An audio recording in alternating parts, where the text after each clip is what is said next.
Hello, this is Jim Campbell for the Aero-News Network with the unwelcome news that ANN has learned that FAA Administrator Randy Babbitt was arrested over the weekend for a DWI infraction. The arrest occurred Saturday, December 3rd at approximately 22:30 local time on the Old Lee Highway in Fairfax City, Virginia. Babbitt got the attention of the Fairfax City police when he was observed driving on the wrong side of the road, subsequently taken into custody, but was released on his personal recognizance after being taken to the local jail. ANN has learned and has been confirmed through DOT that he's been placed on leave from the FAA.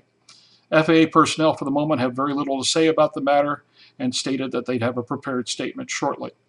What we do have right now is a statement from the Department of Transportation that was sent to us at about 2:30 local time, p.m. on Monday, that basically stated that DOT officials learned of FAA Administrator Babbitt's arrest on Saturday night within the last hour. Administrator Babbitt has requested, effective immediately, to take a leave of absence from the FAA. That request has been granted, and Deputy Administrator Michael Huerta will serve as acting administrator.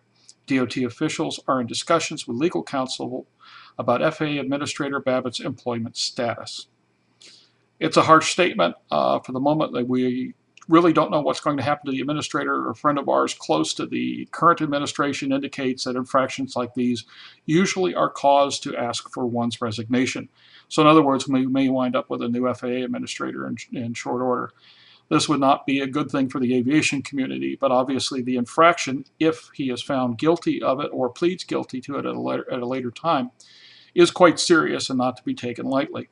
At the same time, AOPA President Craig Fuller has weighed in with a statement that states following: at moments like this, there tends to be a rush to judgment in Washington, D.C. FAA Administrator Randy Babbitt brings considerable passion, experience, and skills to a position that is vital to the aviation community. I would hope that a decision to go on administrative leave will afford he and others in the administration the time to carefully weigh important personal and professional factors before the fate of one so dedicated is decided, unquote.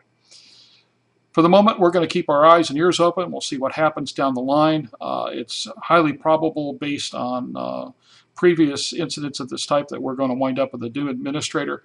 At the same time, Babbitt has garnered an excellent record and a very positive response from the industry, and is obviously a guy who's had a tremendous amount of experience in the aviation community, experience that would be tough to lose. We shall see. For the Aero-News Network, Airborne, and Aero-TV, I'm Jim Campbell.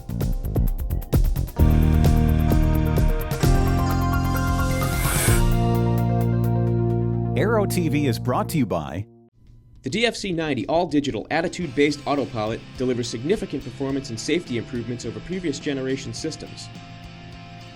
Its innovative flight envelope protection guards against autopilot-induced stalls, and the straight and level mode provides one-button recovery from unusual attitudes for an added measure of safety. Immensely popular within the cirrus community, the DFC-90 is now being made available for a growing list of aircraft including Piper Matrix and Mirage, Cessna 182s, and Beech Bonanzas and Barons. Fly with confidence. Fly with DFC-90.